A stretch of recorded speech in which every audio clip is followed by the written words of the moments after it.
Ideal जावा group में सभी लोगों का स्वागत है। आज हम आप लोगों को सी प्रोग्रामिंग लैंग्वेज के एमसीक्यू क्वेश्चन का पार्ट नंबर 3 स्टार्ट करने वाले हैं। इसके पहले हमने फर्स्ट और सेकंड पार्ट बना दिए हैं, जिसमें से आप लोग जाके वो जरूर देख लीजिएगा। ओके, तब ये आप लोग को समझ में आएगा। तो थर्ड पार्ट हमने स्टार्ट करते हैं। तो पहला क्वेश्चन है choose a right C statement. इसमें से कौन सा स्टेटमेंट जो राइट है? ठीक है, पहला है loops are repetition block executes a group of statement repeatedly, right? ये भी सही है। loop is usually executed as long as condition is met, right? ये भी सही है। loops usually take advantage of loop counters, right? ये भी सही है। तो इसमें से आपका डी वाला आंसर सही होगा, क्योंकि इसमें से तीनों के तीनों आपके राइट हैं। ओके, इसमें से कोई भी स्टेटमेंट गलत नहीं है, तो ये ऑल ऑफ द अबव होगा। अब नेक्स्ट क्वेश्चन आता है loop in C language are implement using. Okay, C language में कौन से लूप्स इम्प्लीमेंट्स किए जाते हैं, इम्प्लीमेंट्स के लिए यूज किए जाते हैं? तो पहला होता है वाइल लूप, वाइल ब्लॉक ए भी होता है, फॉर ब्लॉक ए भी होता है, डू वाइल ब्लॉक ए भी होता है, तीनों होते हैं। तो इसमें से आप लोग का आंसर सही होगा, इसमें से होगा ऑल ऑफ द अबव, ये राइट आपका आंसर होगा। नेक्स्ट क्वेश्चन आता है which loop is faster in C language? For, while और डू वाइल लूप, तीनों लूप में से कौन सा ऐसा लूप है जो फास्ट काम करता है सी लैंग्वेज में? ठीक है, तो इसमें से पहला होता है फॉर लूप, ये भी भाई काम करता है, while loop, do while loop, तो तीनों सेम वर्क करते हैं, मतलब सेम स्पीड से काम करते हैं, तो इसलिए इनको बोला जाता है all work at the same speed. Okay, तीनों की स्पीड सेम होती है, किसी की कम बेसी नहीं होती है। ओके, अब आता है next question, what is the output of C program? इस सी प्रोग्राम का आउटपुट क्या होगा? आता है इंट मेन फंक्शन के अंदर आते हैं। इंटीजर टाइप का ए नाम का वेरिएबल लेते हैं, जिसकी वैल्यू 5 ले लिया गया है।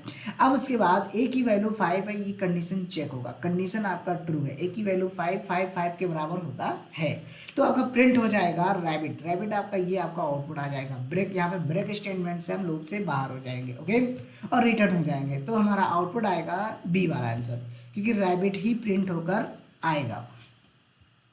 नेक्स्ट क्वेश्चन है हमारा choose a correct C for loop syntax.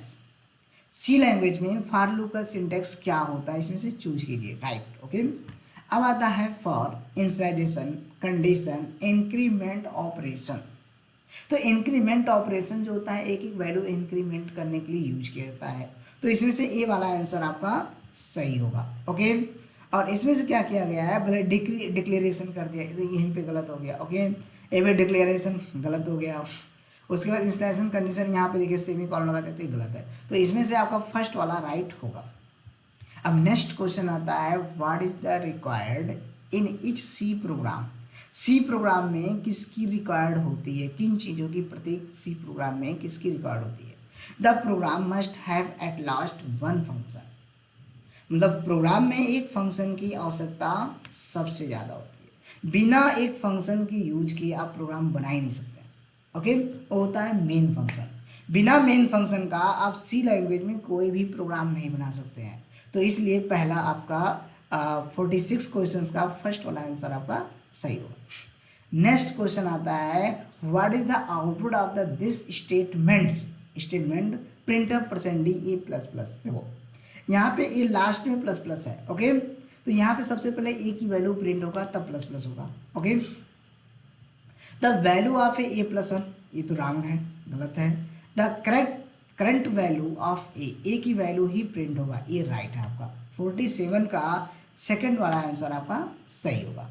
Next question आता है directive are translate by the pre processor.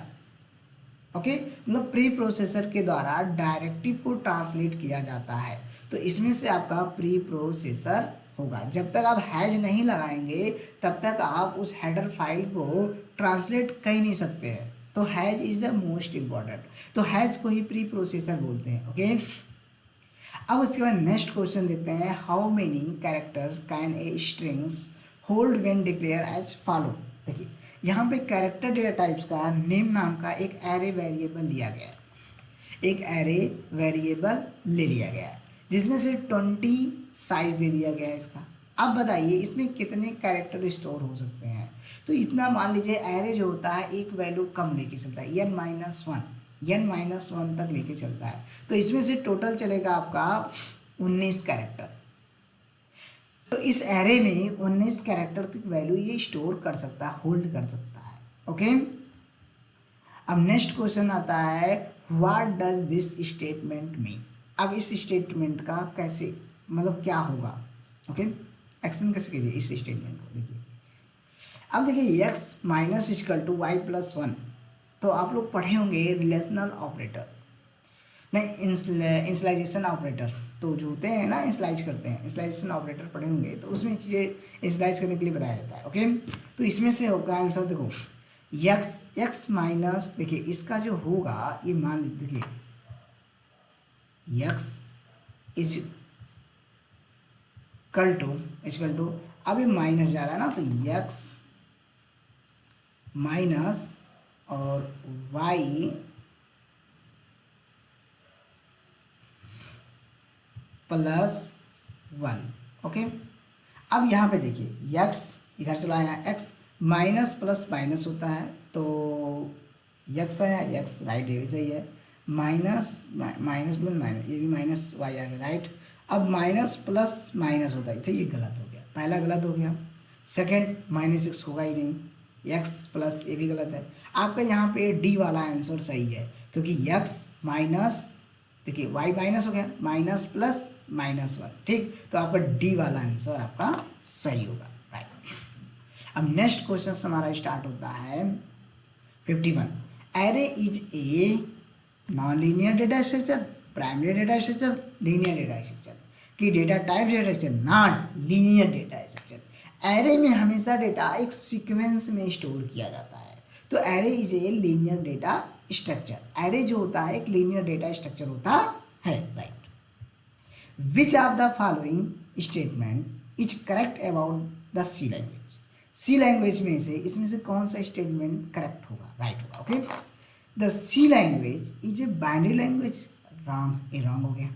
C language, the C language is a high level language, right, with से some low features, not, ये गलत है, मतलब wrong. Okay the C language is a mid level language with some high features, right, ये आपका answer सही होगा।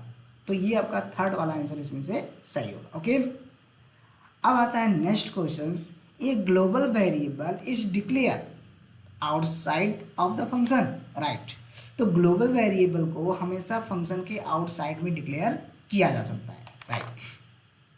How define the user define function. User define function को किसके द्वारा डिफाइन किया जाता है, कैसे डिफाइन किया जाता है, कंपाइलर के द्वारा, नॉट, कंप्यूटर द्वारा, नॉट, कंपाइलर लाइब्रेरी नहीं, यूजर्स के द्वारा। यूजर डिफाइन फंक्शन को हमेशा यूजर के द्वारा ही डिफाइन किया जाता है। नेक्स्ट क्वेश्चन आता है which of the following function is already declare in the header files. तो हेडर फाइल को कैसे डिक्लेयर किया जाता है, किस फंक्शन के द्वारा डिक्लेयर किया जाता है, बताइए।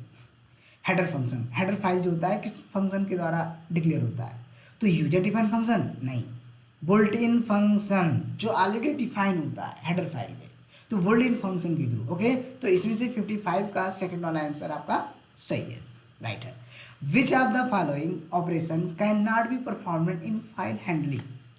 इनमें से कौन सा ऐसा है, जो कौन सा ऑपरेशन है जो परफॉर्मेंट नहीं होता है, फाइल हैंडलिंग में परफॉर्म नहीं होता है, ठीक है, तो ओपन द फाइल ये भी होता है, रीड द फाइल ये भी होता है, to write the a file ये भी होता है, तो नॉन ऑफ द दीज, इनमें से कोई नहीं, ये आपका आंसर सही होगा। अब आता है next question, which of the following function is use to write the integer in a file.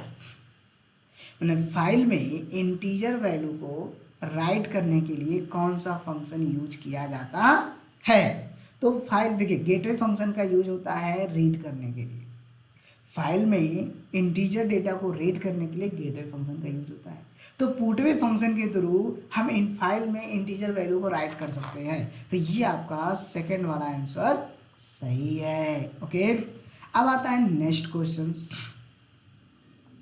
in which of the following modes the user can read the write the files। इसमें से कौन सा, निम्नलिखित में कौन सा मोड्स है जो यूजर रीड और राइट, फाइल के डेटा को रीड और राइट दोनों कर सकता है, बताइए। आर मोड से तो रीड होता है, डब्ल्यू मोड से तो राइट होता है, आर प्लस मोड से रीड और राइट दोनों होता है, तो ये आपका आंसर सही है। ओके 58 का सी वाला आंसर सही है। Okay what type of data types does the ATO function returns. ATO function किस डेटा टाइप्स के वैल्यू को रिटर्न करता है?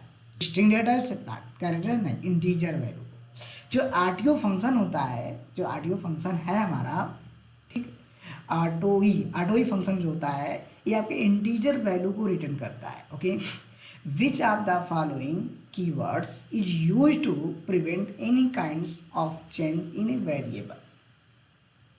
तो इसमें से कौन से ऐसे कीवर्ड्स के वेरिएबल्स होते हैं जिसकी वैल्यू को चेंज नहीं किया जा सकता है, यानी प्रिवेंट नहीं किया जाता है? ओके तो कंटिन्यू ये हो सकता है, कांस्टेंट। देखो कांस्ट जो कीवर्ड्स का वेरिएबल होता है इसकी वैल्यू को चेंजेस नहीं किया जा सकता, ठीक। तो ये आपका आंसर 60 का सेकंड वाला आंसर आपका सही होगा। तो ऑल फ्रेंड्स ये वीडियो आप लोग को अच्छा लगा हो तो इसे सब्सक्राइब करें और चैनल को सब्सक्राइब कर लें और बेल आइकन जरूर दबा दें। ओके और लाइक और शेयर और कमेंट ये तीनों आप लोग कीजिए। ओके तो all friends welcome, thank you.